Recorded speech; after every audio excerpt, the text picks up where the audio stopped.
All right, let's just jump right into it. You know, every once in a while, a player comes into the NBA who doesn't just make his team better, he completely rewrites the entire conversation around the league. And right now, that player is Victor Wembanyama. What he's doing has kicked off this huge debate, one that's shaking up everything we thought we knew. And it forces us to ask a pretty wild question. Are the San Antonio Spurs actually the best team in the NBA right now? I mean, listen to that. That's how ESPN's Vince Goodwill described him. Not like a basketball player, but like a horror movie villain. He's just inescapable. You think you've got him beat, and bam, there he is. That feeling right there, that's exactly why we're even having this conversation. So what kicked this whole thing off was this absolutely dominant game he had against Detroit. We're talking 21 points, 17 rebounds, and 6 blocks. It wasn't just another win on the schedule, it was a statement. A statement that made everyone stop and ask a question that, honestly, nobody thought was even on the table this season. And that gets us to the heart of it all. It's time to just toss out the preseason predictions, forget what we thought was going to happen. Based on the tear they're on at this very moment, could the Spurs actually be on top of the NBA mountain? Okay, so let's actually look at the case for the Spurs, because it is incredibly compelling. As Monica McNutt pointed out, when you dig into their momentum and you look at the actual stats, it gets really, really hard to argue against them. Okay, just look at these numbers. A 9-game winning streak? That's impressive on its own. But winning on the road by an average of almost 20 points? That's a young team playing with the poise of veterans. And look at that record against the best of the best. 9-2 against the top teams in the league? Come on, that's not a fluke. And here's the thing, it's not just one guy. This shows you they aren't a one-trick pony. Being number 3 in defensive rating? Yeah, you kind of expect that with Wembanyama as your anchor.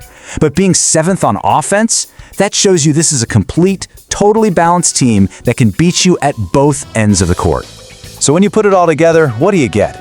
Well, they check pretty much every box you could ask for.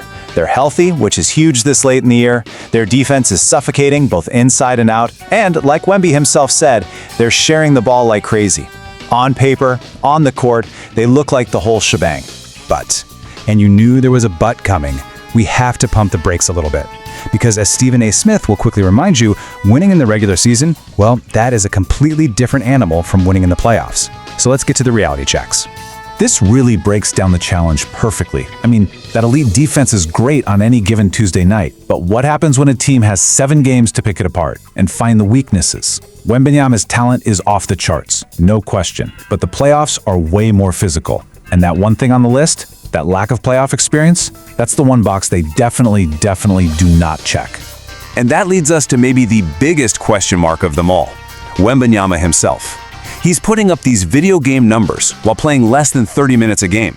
In the playoffs, they're going to need him out there for 35, maybe even 37 minutes a night.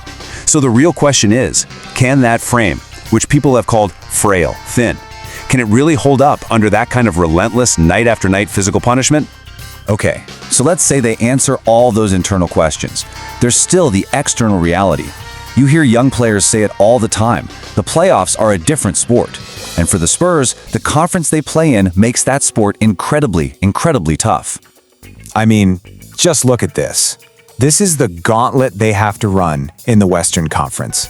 We're talking about the defending champs in Denver, a defensive monster in Minnesota, and a whole bunch of other top-tier teams.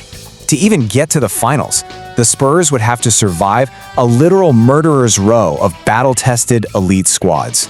There are no easy outs here. None. And that's a huge part of Stephen A's argument, right?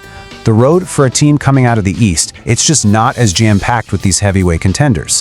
Where the Spurs play matters a lot. The sheer density of great teams in the West just makes their journey so much harder. You know, this quote from Vince Goodwill, it really says it all, doesn't it? The Spurs are playing at a level nobody saw coming. They've arrived way earlier than anyone predicted. But being ahead of schedule doesn't mean you get to skip the hardest parts at the end.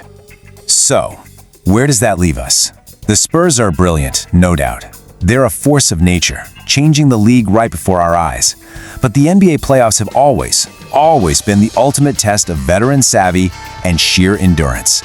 And so, the real question we're left with is this. Can a talent so big, so generational, like Victor Wembanyama, can he actually speed up time itself and conquer the one thing he just doesn't have yet?